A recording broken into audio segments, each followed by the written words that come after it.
안녕하십니까. 글로벌 이면입니다. 뉴스는 사실을 전합니다. 하지만 맥락은 말하지 않습니다. 글로벌 이면. 오늘의 뉴스를 다른 시선으로 바라봅니다. 이건 관세 뉴스가 아니라 압박의 구조다. 오늘 뉴스는 한 줄로 요약됩니다. 미국이 한국산 자동차 관세를 15%에서 25%로 다시 올릴 수 있다. 그런데 심층 분석으로 들어가면 이건 관세 인상 자체보다 관세를 무기로 쓰는 방식이 핵심입니다.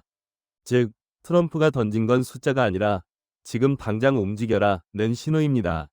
그리고 그 신호가 향한 곳은 기업이 아니라 한국의 입법 절차입니다.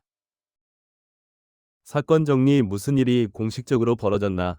보도 흐름을 보면 트럼프 측 메시지는 이렇게 구성됩니다. 1. 한미 간 큰 합의가 있었고 2. 그 합의를 실행하려면 한국 측에서 법적 절차, 국회, 승인특별법 성격과 필요하며 3. 그게 지연되니 4. 관세를 원복 25% 할 수 있다고 압박한다는 겁니다. 이 프레임이 중요한 이유는 여기서 관세는 경제정책이 아니라 협상 스위치로 쓰이기 때문입니다. 핵심 1. 성능 품질 문제가 아니라 절차를 걸었다. 보통 관세 인상은 무역 적자, 보조금, 덤핑, 산업보호 같은 논리로 갑니다. 그런데 이번 메시지의 특징은 한국 국회에 승인입법 지연을 직접 걸었다는 점입니다. 이 말은 곧 협상의 초점이 제품이 아니라 한국이 약속한 투자 이행의 속도로 옮겨갔다는 뜻입니다. 즉, 이건 기업이 잘못했다기보다 국가 단위 이행 속도를 압박하는 형태입니다. 핵심 2.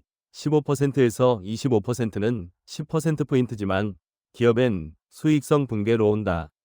자동차 관세는 숫자 10%포인트가 전부가 아닙니다.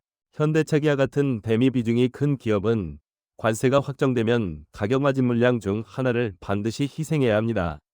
가격을 올리면 판매량이 흔들리고 가격을 못 올리면 영업이익이 깎이고 생산 물량을 조정하면 공급망이 흔들립니다. 국내 분석에선 관세가 25%로 갈 경우 추가 부담이 연간 수조 원 단위로 늘 수 있다는 전망이 나옵니다. 핵심 3. 압박용 카드일 가능성이 큰 이유. 트럼프식 협상의 전형은 이렇습니다. 1. 먼저 최대치 위협을 던지고 2. 상대가 움직이면 3. 잘 해결될 것 같은 메시지를 흘리며 4. 자신이 원하는 속도 조건을 당겨옵니다. 즉, 이번 관세도 실제 집행만큼이나 협상 레버리지로 읽힙니다.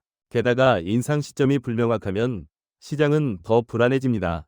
불확실성은 곧 비용이고 비용은 기업 투자 고용으로 번집니다. 시나리오 3가지. 앞으로 시장이 갈라지는 길. 이 이슈는 결국 3가지 길 중 하나로 갑니다. 시나리오 A. 입법 이행 가속, 관세 위협 완화. 국회 정부가 속도를 내면 트럼프는 성과를 들고 물러날 명분이 생깁니다. 시나리오 B. 지연 지속, 관세 현실화, 단기 충격 확대. 기업은 가격 마진 물량 조정에 들어가고 지역 경제 부품 물류 협력사까지 파급됩니다. 시나리오 C. 부분 타협 특정 품목 조건부 이외에 전면 인상 대신 일부 품목 기간 조건으로 타협하는 방식입니다.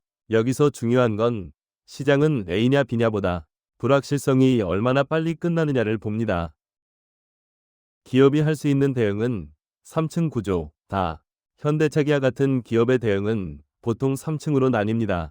1층 단기 가격 인센티브 조정, 할인 줄이고 옵션 구성 바꾸고 트림 조정으로 관세를 분산합니다. 2층 생산 물량 재배치, 대미 판매 비중이 큰 차종을 어디에서 만들지 다시 계산합니다. 3층 중장기 공급망 투자 확정, 미국 내 생산 확대, 부품 현지화, 물류 재설계가 들어갑니다. 문제는 3층으로 갈수록 돈이 크고 시간이 길어서 정책 불확실성이 길어지면 기업은 결정을 못 내리고 비용만 늘게 됩니다. 관세는 숫자가 아니라 리듬을 흔든다. 오늘 결론은 단순합니다. 이건 관세 25% 뉴스가 아니라 동맹도 절차가 늦으면 비용을 치른다는 경고에 가깝습니다. 그리고 시장이 진짜 두려워하는 건 관세 25% 자체보다 그 25%가 언제든 다시 나올 수 있다는 리듬입니다. 이 리듬이 반복되면 기업은 투자 결정을 늦추고 시장은 변동성을 가격에 반영하고 결국 부담은 소비자와 고용으로 흐릅니다. 다음 포인트는 딱 2개입니다. 첫째, 한국의 입법 이행 속도가 바뀌는가. 둘째, 미국이 실제 집행 시점을 못 박는가? 여기서 방향이 갈립니다.